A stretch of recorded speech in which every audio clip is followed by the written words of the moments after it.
بسم اللہ الرحمن الرحیم۔ السلام علیکم۔ میری آپ سبھی سے التجا ہے کہ ایک مرتبہ درود ابراہیمی پڑھ لیجیے گا۔ بسم اللہ الرحمن الرحیم۔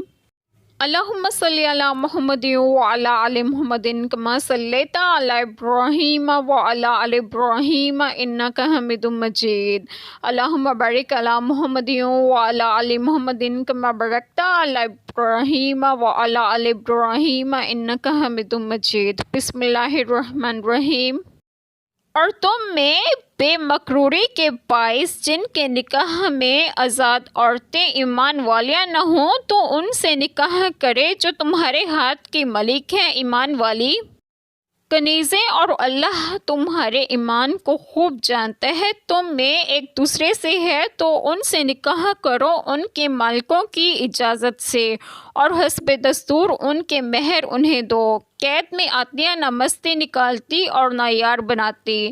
جب وہ قید میں آ جائیں پھر برا کام کریں تو ان پر اس سزا کی آدھی ہے جو آزاد عورتوں پر ہے، یہ اس کے لیے جسے تم میں سے زنا کا اندیشہ ہے، اور صبر کرنا تمہارے لیے بہتر ہے، اور اللہ بخشنے والا مہربان ہے۔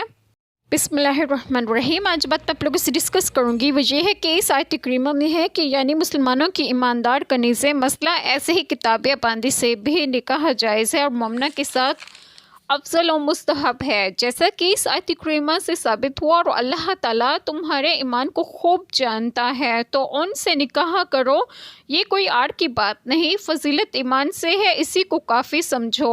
ان کے مالکوں کی اجازت سے، مسئلہ سے معلوم ہوا کہ باندی کو اپنے مولا کی اجازت کے بغیر نکاح کا حق نہیں، اسی طرح غلام کو بھی، اور حسب دستور ان کے مہر انہیں دو۔ وہ قید میں آتی اور اعلانیہ اور خفیہ بدکاری کسی بھی طرح کے گناہ نہیں کرتی ہوں۔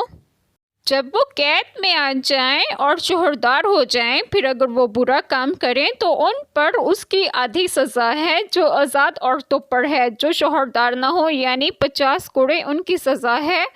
خود ایک انسان کو چاہیے کہ وہ خود کو ہر اس گناہ سے بچائے جو بدکاری کا سبب بنتے ہوں، اور صبر کرنا تمہارے لیے نہایت بہتر ہے، اور اللہ تعالیٰ سے اپنے گناہوں کی معافی مانگو، بے شک اللہ تعالیٰ بخشنے والا نہایت مہربان ہے۔